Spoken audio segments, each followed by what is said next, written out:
Well, supermodel Linda Evangelista is, as she puts it, brutally disfigured following cosmetic procedure reportedly went wrong, sending her into a deep depression. And now she's speaking out, saying she's done hiding. If Linda Evangelista hadn't refused to sign that paper, we might never have learned what happened to her. In September 2021, the fashion world received a message from someone they hadn't heard from in 5 years. She broke her silence with an Instagram post that read like a confession from beyond the grave. She called herself brutally disfigured and unrecognizable.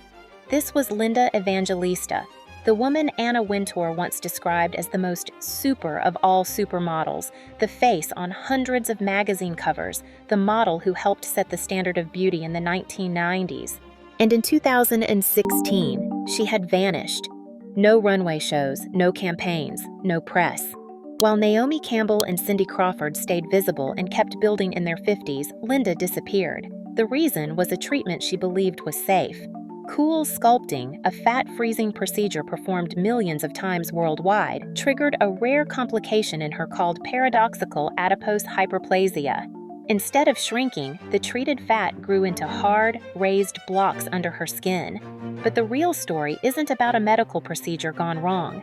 It's about what happened when the company that damaged her demanded she sign a non-disclosure agreement in exchange for help. She, who had spent decades understanding exactly what she was worth, made a choice that would cost her everything. She refused to be silenced. She was one of the most in-demand supermodels in the world. But for the last 5 years, Linda Evangelista has kept a low profile. Now we know why. Linda Evangelista understood leverage early. She was born in St. Catharines, Ontario in 1965. At 19, she was discovered by an elite scout who saw a face that could shift from frame to frame without warning. She moved to New York in 1984, when most models were treated as replaceable mannequins. She aimed higher. She wanted to shape the picture, not just wear the clothes. By the late 1980s, she had become one of the most adaptable muses in high fashion. Karl Lagerfeld adjusted Chanel around her bone structure. Gianni Versace trusted her to present his idea of Italian glamour. Photographers like Steven Meisel, Peter Lindbergh, and Mario Testino booked her because she could turn into whatever the job needed. The video for George Michael's Freedom 90 marked a break. Standing with Naomi Campbell, Christy Turlington, and Cindy Crawford, Linda was no longer a silent figure. The models were the point of the frame. Editors have said Linda appeared on between 600 and 700 magazine covers at her peak. The range mattered as much as the number. One month she was severe and minimal for Jill Sander. The next, she was bold and overt for Versace. Then she was classic and controlled for Chanel.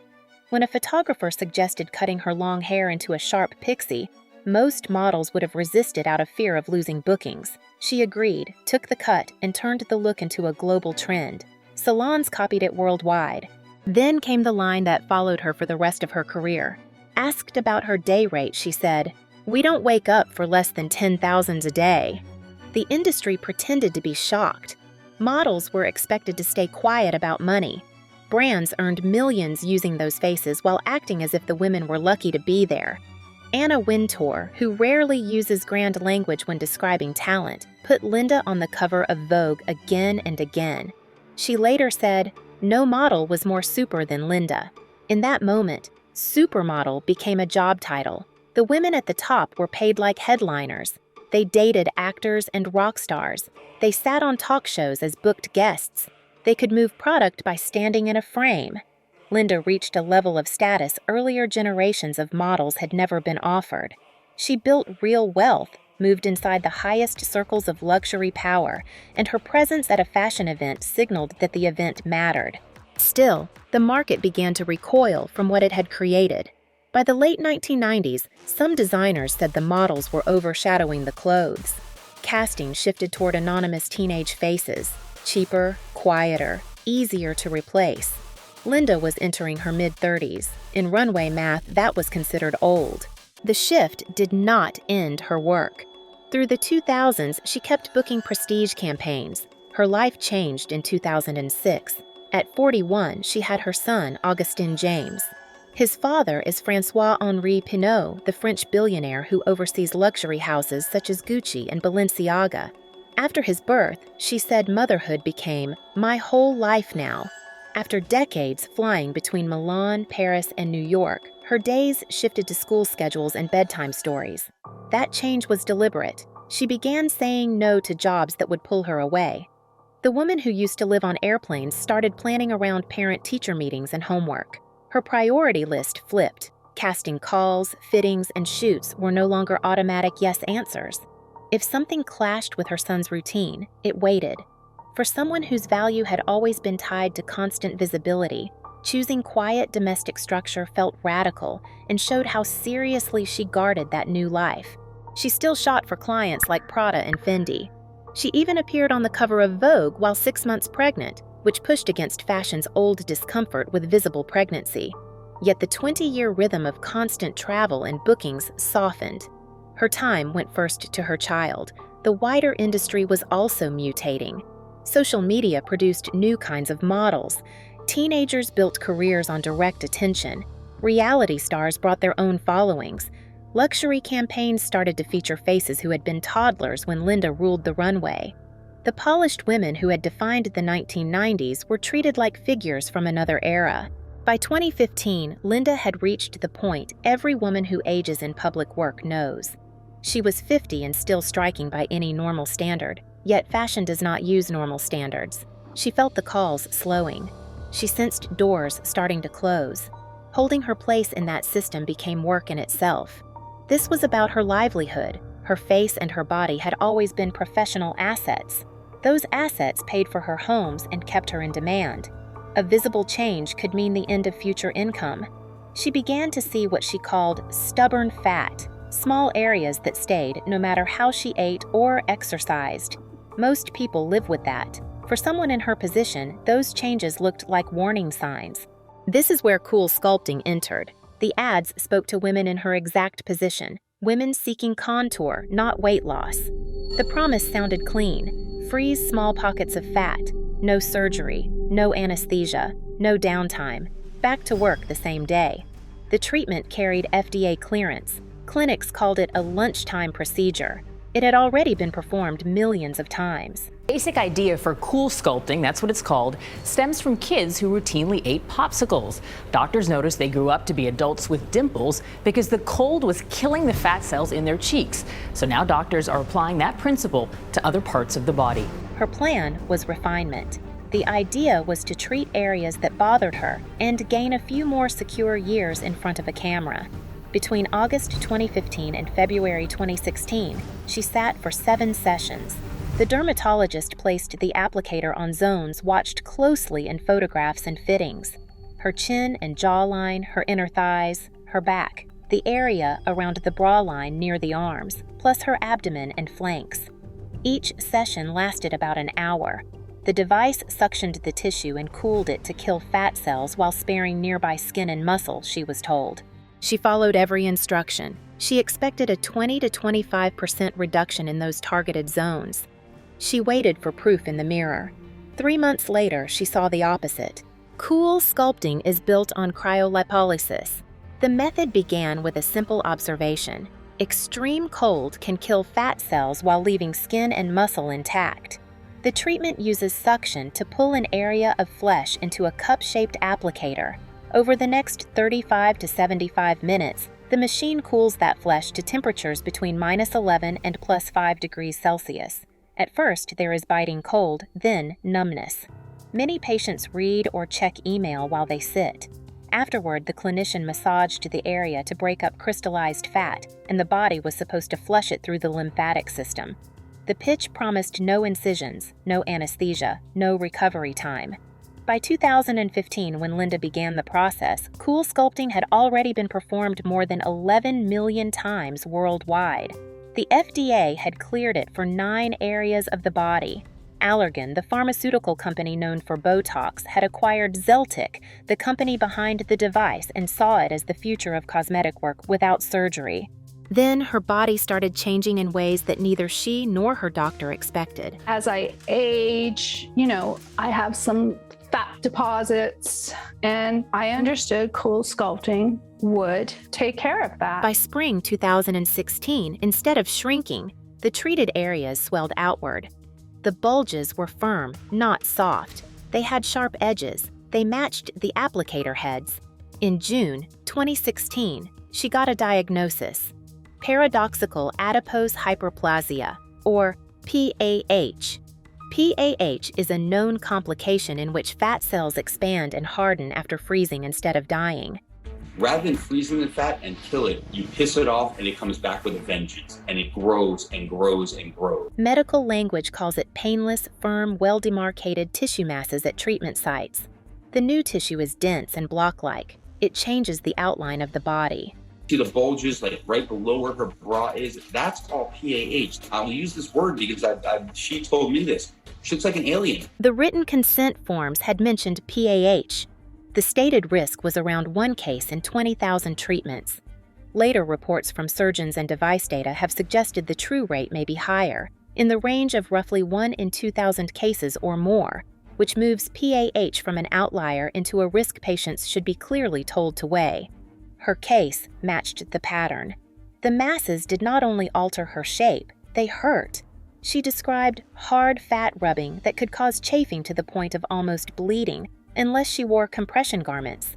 She said the growths under her arms were so pronounced she could not rest her arms flat along her sides. Every movement reminded her that her body had been changed.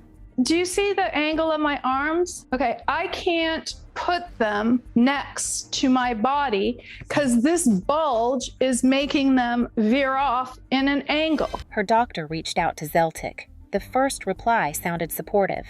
The company said it would make it right. Making it right came with terms. According to the legal filing she would later submit, Zeltic offered to pay for corrective liposuction by a surgeon of its choosing. They said this surgeon had experience treating PAH. They would cover the cost. They would manage the process. There was one condition. She had to sign a strict non-disclosure agreement. The demand arrived just before the planned surgery. She was desperate to correct the damage. Signing would have barred her from ever speaking about what had happened. Help was on the table only if she accepted silence. Linda Evangelista had spent years controlling use of her image. Luxury houses had paid for exclusivity. She understood the price of silence. This was her body, her livelihood, and her name. She refused to sign. That refusal meant paying for her own repair attempts. In June 2016, she underwent her first full-body liposuction. Surgeons tried to remove the hardened fat from every affected area. The procedure was painful and invasive. It had nothing in common with the sales pitch of cool sculpting. After surgery, she wore compression garments non-stop for 8 weeks. She wore a chin strap. She wore sleeves. She wore a girdle. The pressure was supposed to keep the abnormal tissue from returning. It returned anyway. In July 2017, she went back in for a second full-body liposuction. This round was even more aggressive. Again, she followed post-operative orders exactly. Again, the rigid shapes came back. Her surgeons suggested a possible third round. She declined. 2 major surgeries and months of recovery had done nothing. PAH has no guaranteed fix. Some patients see improvement after surgical removal. Others do not. Some doctors try injections. Others tell patients to wait and hope the tissue softens. There is no standard that always works. Patients end up moving from office to office, paying for guesses. During this time, cool sculpting's public language barely shifted. Company representatives told reporters that PAH was a known but rare side effect and that it was disclosed in paperwork. They continued to cite the 1 in 20,000 figure, even as more cases surfaced. They did not address the gap between marketing promises and lived outcomes. They did not address what it means when a patient is asked to trade medical help for an NDA. People with PAH described a common pattern. Providers who had praised the treatment went quiet once complications appeared. Clients seeking small refinements faced new deformities, medical bills, and shame. Many said they felt blamed for something they had been told was safe. For Linda, the NDA request showed how seriously the company took her case and how far it would go to keep it private. Her refusal would shape everything that followed. The physical change was only part of the damage. Linda began to talk about herself in the third person, as if the version of her that the world knew had died. She told People magazine, "I don't recognize me as a person any longer." She added, "She is sort of gone," meaning the public figure named Linda Evangelista. The bulges made daily life difficult. She described how the rigid masses pushed out under clothing and how constant friction could tear skin without compression garments. She could not lower her arms fully against her torso without the blocks getting in the way. Her mental state collapsed. She told Vogue, "I always knew I would age, but I just didn't think I would look like this." She pushed herself to fix it. She exercised to the point of exhaustion. When that failed, she stopped eating in any normal way. She told the Washington Post that she lived on water, celery, and sometimes an apple. "I thought I was losing my mind," she said. She withdrew from view. She skipped parties and shows where her absence would raise questions. She avoided mirrors in her own home. She turned down invitations from people who had known her at her height because she could not face being looked at. The industry did not publicly ask where she had gone. Naomi Campbell moved into business ventures. Cindy Crawford built a lifestyle empire. Christy Turlington focused on maternal health work. Linda, meanwhile, disappeared. Fashion had spent years telling her that her image had value. Without that image, she felt erased. Her son, Augustin, saw the change at home. One day, he asked her, "Do you remember when you used to be fun? When you used to laugh all the time?" My son used to say, before I told him the truth, he used to make comments frequently like, "Mommy, do you remember when you used to be fun? Mommy, remember when you used to laugh all the time? How come you don't laugh anymore?" She later said, "I hate what this has done to my relationship with him." The procedure had reached into her family life. Between 2016 and 2021, she was gone from public view. No red carpets, no covers, no statements. One of the most photographed women of the late 20th century managed to vanish for 5 full years. During that time, she reported no professional income. The woman who once charged $10,000 to get out of bed had no work at all. She later described those years as shame and hiding. She struggled with the knowledge that she had chosen a treatment sold as safe and had watched it take her career and sense of self. On September 23, 2021, Linda Evangelista ended her silence with one post. "I have been left, as the media has described, unrecognizable." She wrote, "Cool sculpting did the opposite of what it promised. It increased, not decreased, my fat cells and left me permanently deformed, even after undergoing 2 painful, unsuccessful corrective surgeries." She said she had been living as a recluse. She named profound depression and self-loathing. The post spread within hours. People inside fashion who had not spoken her name in years reacted with shock. News outlets that had not covered her absence rushed to explain it. That same day, she filed a $50 million lawsuit in New York federal court against Zeltic and its parent companies. Linda Evangelista is suing Zeltic Aesthetics, the company that makes cool sculpting, for $50 million. The suit accused them of negligence, design defect, failure to warn, and intentional infliction of emotional distress. She asked for damages for disfigurement, severe pain and suffering, emotional distress, and economic losses. The legal complaint laid out the full chain. 7 cool sculpting sessions from August 2015 through February 20. A PAH diagnosis in June. Zeltic's offer of corrective liposuction tied to an NDA. 2 major surgeries that she paid for herself, which failed. The years of isolation that followed. Coverage exploded. CNN, ABC, CBS, The Washington Post, and People magazine documented each step. Many stories pointed out the bitter detail. One of the most famous faces of the 1990s had been disfigured while trying to keep working in an industry that punishes aging. The Washington Post added scale. Cool sculpting had been performed more than 11 million times globally. Reporters spoke with surgeons such as Alan Matarazzo, who expressed sympathy yet avoided condemning the procedure. The medical response stayed careful. PAH was described as real and documented, yet still called rare. Zeltiq's parent company, Allergan, which is owned by AbbVie, issued a corporate statement. It said Cool Sculpting had been well studied with more than 100 scientific publications. It noted that PAH appears in the consent forms. It did not offer an apology. It did not mention that help had been offered only if she signed an NDA. Other people who said they had developed PAH began to speak up online. They described hard, block-shaped growths in the same treated areas. Many said they had been told their cases were extremely rare. Some said they felt dismissed by the very clinics that had urged them to book the treatment. By mid-2022, Zeltiq began a voluntary recall of several Cool Sculpting applicators.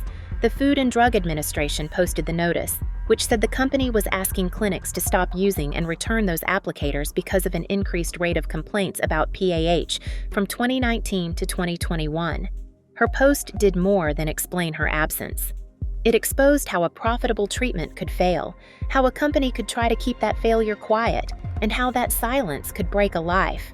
On July 19th, she released a short statement. She had settled her case against Zeltiq. The amount stayed private.